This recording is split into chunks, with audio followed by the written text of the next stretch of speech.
named Gerard. How he escapes being killed by an intruder who wants to steal his identity and live peacefully.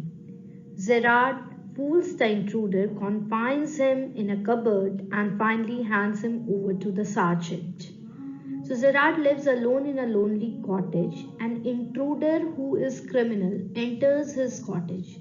He intends to murder Gerard and takes on his identity. Does he succeed? Let's explore and read out. Scene: a small cottage interior. There is an entrance back, right, which may be curtained. Another door to the left must be a practical door. The furniture is simple, consisting of a small table towards the left, a chair or two, and a divan rather upstage on the right. On the table is a telephone.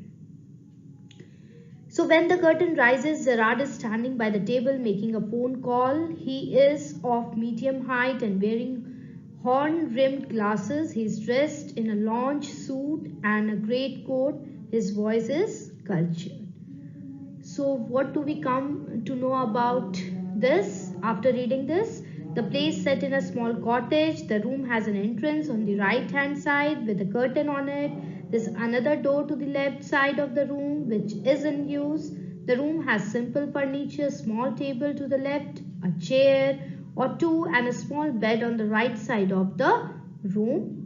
On the table, a telephone is kept. As the curtain on the stage is rolled up, Gerard is found standing by the table making a phone call. Isn't it? Can see over here when the curtain rises, Gerard is standing by the table making a phone call. He is of medium height. He is medium height and is wearing spectacles that are in the shape of horns. He is wearing lounge suit and a great coat. His voice indicates that he's cultured and well-educated man. So this was all the description of the first character over here, Gerard, isn't it? Now he puts down the phone and goes to the divan on the left where there's a traveling bag and starts packing. Whilst he is thus engaged, another man similar in build means physical appearance, to Gerard enters from the right silently, revolver in hand. He is flashily dressed in an overcoat and a soft hat. He bumps accidentally against the table and at the sound Gerard turns quickly.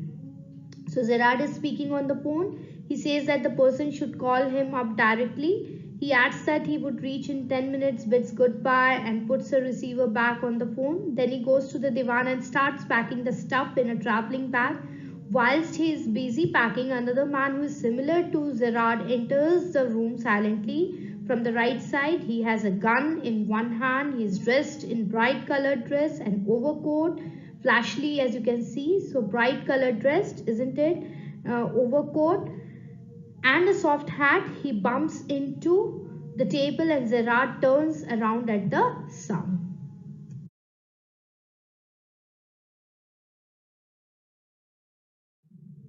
Gerard pleasantly, why? This is a surprise, Mr. Intruder. I'm glad you're pleased to see me. I don't think you'll be pleased for long. Put those paws up. Okay, so Gerard speaks pleasantly to the stranger and says that he's surprised to see him. On this, intruder says, intruder, who is this intruder over here? Whom do we call an intruder? So an intruder is a person who intrudes, especially into a building with criminal intent. Paws here means hands up, isn't it? So the intruder says that no longer he would be pleased to see him, okay, and ask him to hands up. Fine. So this is all very melodramatic, not very original, perhaps, but fine. So next is intruder trying to be calm and Gerard, nonchalant is your word, I think.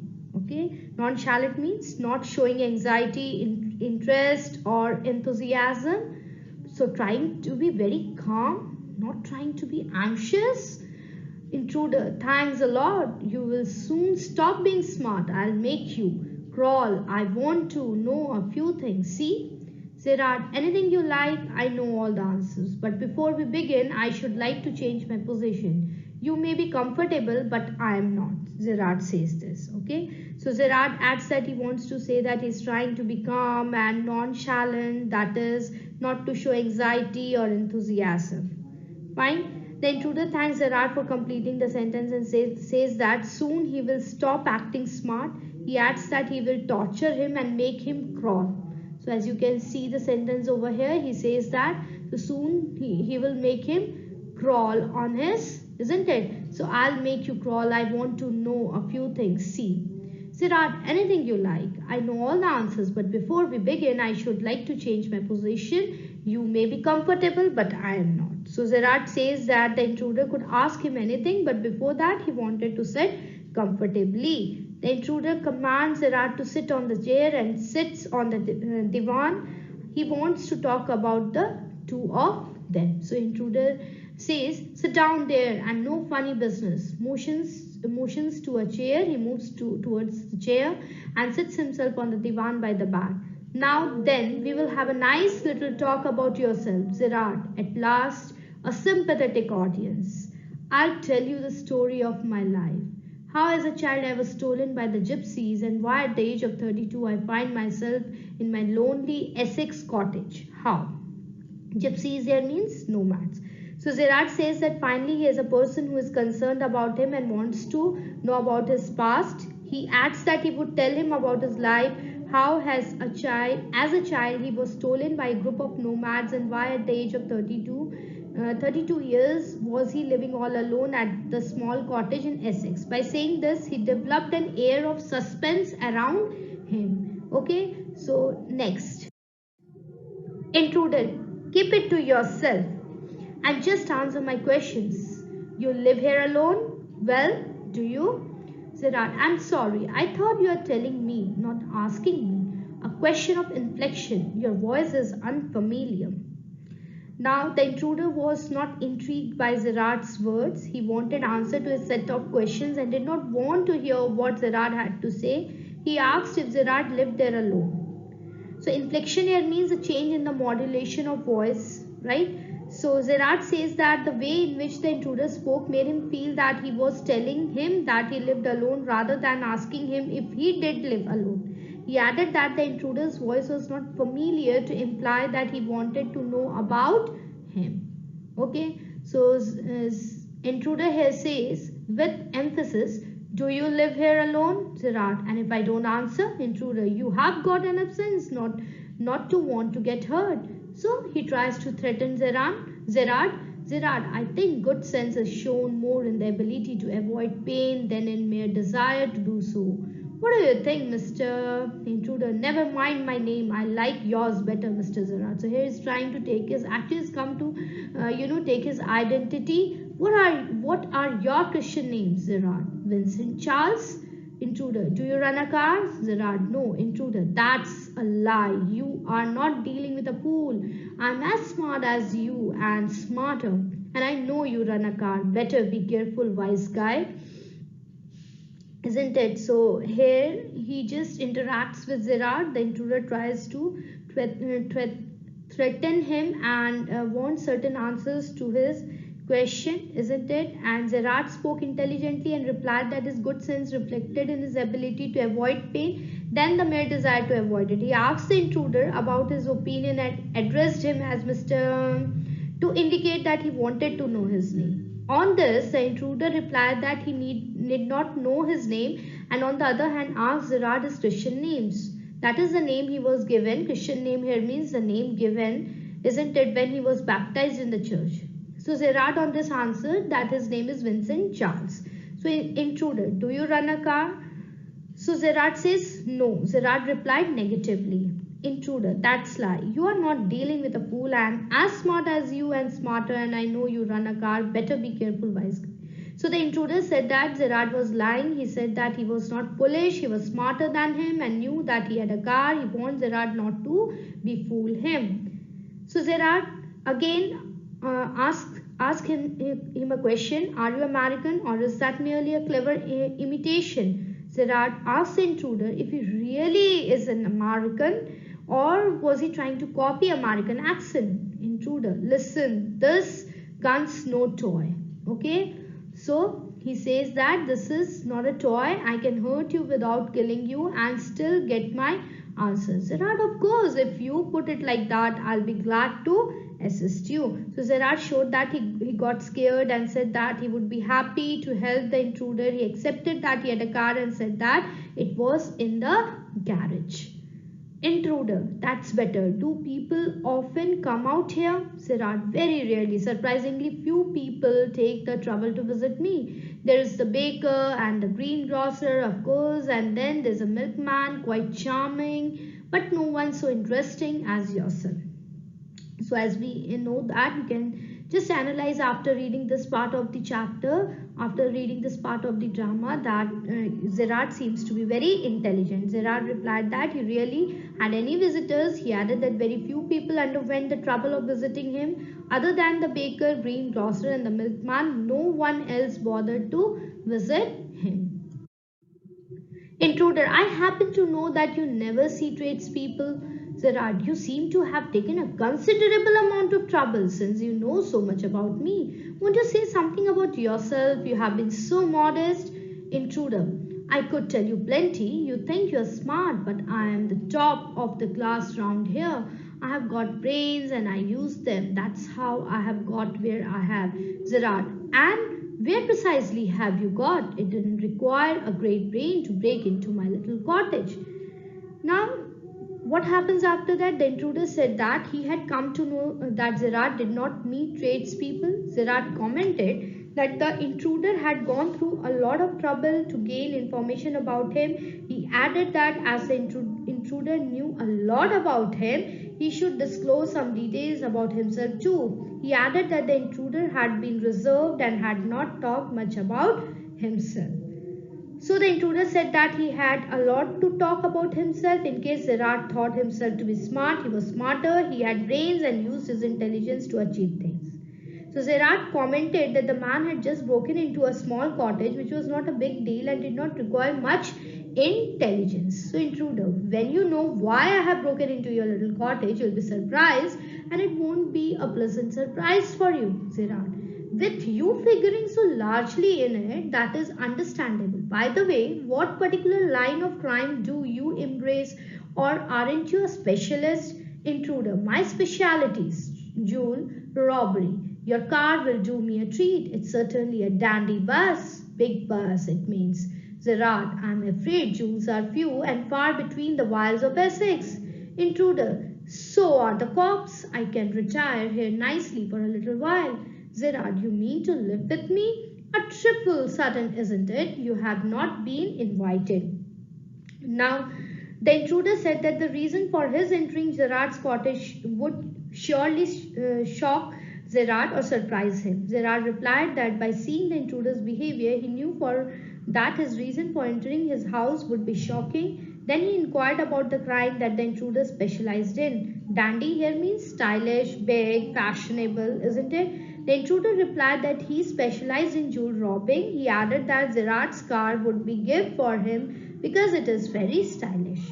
Gerard commented that in Essex jewels were hardly found. He wanted to say that it was futile, it was all in vain. If he's looking for the jewels over here, he's trying to hunt for the jewels over here, for the intruder to visit the areas, as he would not find any jewels there. The intruder added that just like jewels, cops were also scarce in Essex, and so he could live there peacefully. Gerard then says, you mean to live with me? A trifle sudden, isn't it? You haven't been invited. So Gerard asked if the intruder wanted to live with him. He commented that the decision was sudden and that he had not invited the intruder to live with him. Okay, so next intruder says, this is your big surprise, isn't it? I'm going to kill you. A little harsh, isn't it? With heavy sarcasm. Yeah, I'll be sorry to do it. I've taken a fancy to you, but it's just got to be done, Gerard. Why add murder to your other crimes? It's grave step you are taking. Okay? Gerard then says, what do you mean? Intruder, this is your big surprise. I'm going to kill you. The intruder replied that the surprise was that he intended to kill Gerard. Gerard said that the man sounded harsh. He sounded harsh. The intruder replied sarcastically that he would be sorry to do that because he had developed a liking for him. So that's a kind of sarcasm over here. Gerard said that killing a person was a serious crime and advised the intruder not to do so. It would be a grave step, it would be a heinous crime, it would be a serious step you would be taking, he says to the intruder then. Intruder, I am not taking it for fun. I have been hunted long enough. I am wanted for murder already and they can't hang me. Joyce. Now the intruder said that he was being chased by the police as he had already murdered a person. If he would kill another one, the punishment would still remain the same as he could not hang him to death twice. Now, Zera, you're planning a gratuitous double, so to speak. Admit it, you have nothing to lose, but what have you to gain? Gratuitous double here means done without reason. So Zerat said it meant that the intruder was planning to murder him without any reason, isn't it? He agreed that the intruder would not lose anything, but asked him what would he get by killing him. He wanted to know the reason for reason for him to kill Zerat. Intruder says, I have got freedom to gain. As for myself, I am a poor hunted rat. As Vincent Charles Gerard, I am free to go places and do nothing. I can eat well and sleep and without having to be ready to beat it at the sight of cop. To beat it here means to leave immediately. So the intruder replied that in turn for killing Gerard, he would get freedom. As he had committed a crime, he was hunted by the police and was hiding like a rat. Upon stealing the identity of Vincent Charles Gerard, he would live a life of freedom. He could go to places, eat, sleep without the fear of being caught by the police. Gerard commented that in many dramatic plays, the villain was showed to be a foolish person. He would delay being killed and eventually got frustrated due to the delay. Then he would commit some foolish act and get trapped. But the intruder was luckier than such villains. Intruder says, I'm okay, I've got a reason for everything. I'm going to be Vincent Charles Surratt. See, I've got to know what he talks like. Now I know that posh stuff comes. Posh means rich, showy. Okay? That posh stuff comes easy. This is Mr. V.C. Surratt speaking. Pantomime of phoning in imitation cultured voice as he was well educated. Gerard was well cultured and educated. We read that, and that's not all. He stands up. Get up, minute. Gerard stands. Not take a look at me. Pantomime here means to mime. So he's trying to copy Gerard, okay? And then he says that he just tells him to stand at his place. So the intruder replied that he was fine because he was doing this for a reason. He wanted to live on the stolen identity of Vincent Charles Gerard. He enacted Gerard's style of speaking, which he had learned when he had overheard Gerard talking on the phone. The intruder mimed Gerard and asked how was his performance. Okay, so in turn he was trying to tease him and was trying to copy him. Copy whom? Copy Gerard, because he wanted to take away his identity. Gerard, you're not particularly decorative. Intruder, no, well, that goes for you too. I have only got to wear specs and I will be enough like you to get away with it. Gerard, what about your clothes? They will let you down if you are not careful. Now Gerard commented that the acting was not very attractive. The intruder commented that it wasn't so because Gerard's behavior was such. He added that he only required spectacles and would look just like Gerard. Intruder, that will be all right. Yours will fit me fine, Gerard. That is extremely interesting, but you seem to miss the point of my remark. I said you were luckier than most melodramatic villains. It was not a tribute to your intelligence. You won't kill me for a very good reason. Now, Gerard here says, the intruder replied that this was not a problem as he would wear Gerard's clothes and they would fit him well. Tribute here means to show gratitude, respect, or admiration for someone, something. So on this, Gerard said that the intruder did not understand his remark when he said that the intruder was luckier than most melodramatic villains. He added that he was not praising the intruder's intelligence, but he wanted to say that the intruder would not kill him until he had a major reason to do so. Intruder, so that's what you think, Gerard. You will let me go and thank God you did not shoot sooner. Intruder, come on, what's on your mind? Better be quick. This conversation bores me. Now this Zerat says, you will let me go, and thank God you did not shoot sooner. Okay, you did not kill me at this moment. The intruder ordered Zerat to be quick and disclose all that was going on in his mind. He was getting bored by the lengthy conversation. Zerat said that the intruder's plan was to escape the police by killing Zerat and stealing his identity.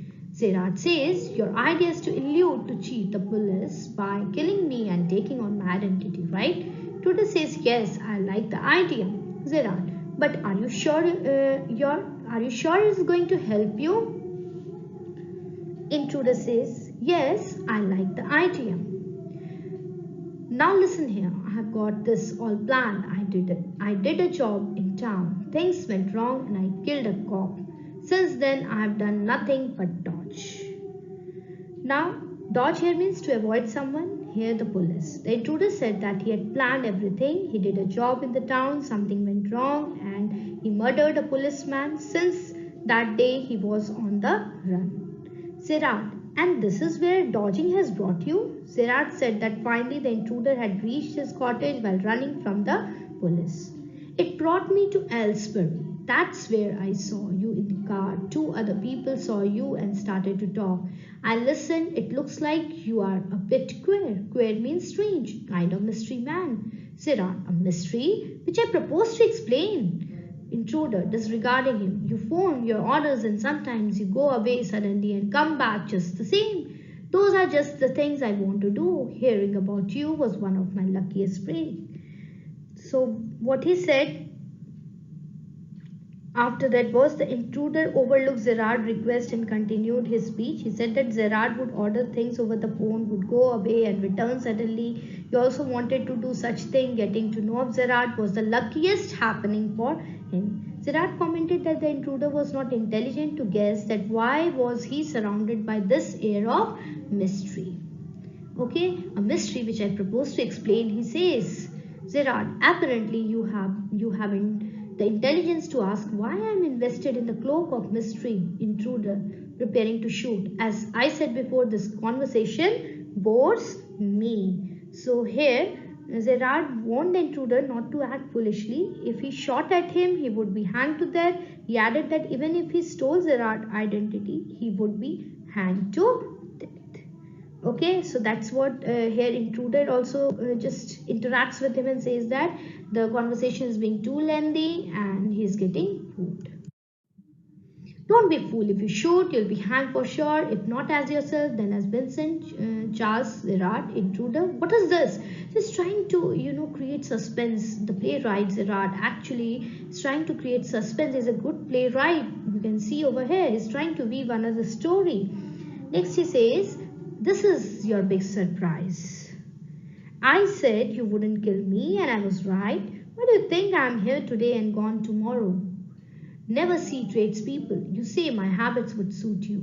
You are a crook. Do you think I am a Sunday school teacher? The game's up as far as I am concerned. Things went wrong with me. I said it with bullets and got away. Unfortunately, they caught one of my men and found things the fool should have borne. Tonight I'm expecting trouble. My bag's packed ready, so ready to clear off. There it is, intruder. It is bag all right, and this is gun all right. What is all this? Now Gerard said that this was the big surprise for the intruder. The reason behind Gerard being a secretive man is not have visitors and his activities being suitable for the intruder was that he was also a wrong man. He was not an honest man like a school teacher. His game got over when he had to kill someone with a gun. After that, one of his accomplices got caught by the police. One of his people got caught by the police. They got evidence against Gerard from him. That particular night, Gerard was expecting that the police could raid his boy's house to catch him, and so he had packed his bag and was ready to escape. Now, the intruder had to cue to all this. He agreed that Gerard had a bag and a gun, but why was he carrying odd stuff like artificial mustaches, wigs, and props? So he asked that question to him. That's disguise outfit, false mustaches, and whatnot. Now, do you believe me? Gerard replied that he was carrying these props so that he could change his appearance in order to hide himself. He hoped that the intruder would believe him now. Intruder musingly. I don't know, Gerard. For God's sake, clear that muddled head of yours and let's go. Come with me in the car. I can use you. If you find it's a frame, you have got me in the car and you have still got your gun. Truder, maybe you are right, Gerard. Then don't waste time. Goes and picks up hat and bag. Intruder, careful boss, I'm watching you. Gerard, I have got a man posted on the main road. He will ring up if he sees the police, but I don't want to leave. Come on, they are after us. Through here straight to the garage. Intruder, how do I know that you are telling the truth? Sirat requested the intruder to believe his words and accompany him in the car. He added that the intruder could help him escape, and if he felt that Zerat's words were false, he could kill him with the gun. The intruder believed Zerat and said probably he was right. Zerat was in a hurry. He picked up his hat and bag. The intruder warned Zerat that he was watching his moves. Gerard, oh, don't be fool. Look for yourself. Gerard opens door and steps away. Intruder leans forward to inspect it with his side towards Gerard. But with the revolver ready, as he turns his head, Gerard gives him a push into the cupboard, knocking the revolver out of the hand. He slams the door and locks it, picks up the revolver and goes to the phone where he stands with the gun pointed at the cupboard door. Intruder rattles door and shouts, "Let me out of here, Gerard." "Hello, yes, speaking. Sorry, I cannot let you have the props in time for rehearsal. I've had a spot of bother. Quite amusing. I think I'll put it in my next play. Listen, can you tell our friend and sergeant to come up here at once? Probably find him in the public bar." So, Gerard said that one of his friend had been positioned on the road to warn him if he saw the police. Just then the telephone bell rang and Gerard said it was time to leave. He directed the intruder to leave through the garage door. Gerard said that the intruder should not be foolish. He asked him to see for himself. He opened the door and stepped to one side so that the intruder could see outside. The intruder leaned forward with the gun still pointed towards Gerard. As he turned his head, Gerard pushed him into the cupboard and gun fell off the intruder's hand. The door was not of the garage, but it was a cupboard's door. As Gerard pushed the intruder inside the cupboard, he closed the door and locked it. He picked up the revolver and walked towards the phone. The gun pointed towards the cupboard in case the intruder tried to escape. Intruder rattles door and shouts so that he could be made free. Okay, so he shouted to be freed. So Gerard answered the phone and said that he would not be able to deliver the props in time for the rehearsal of the play because he had been troubled by someone. He added that he would add this incident to his next play. This shows that Gerard was a playwright, quite witty as well. He asked the person to send the sergeant, sergeant here means police officer, to his residence. He added that probably the sergeant could be found in the public bar.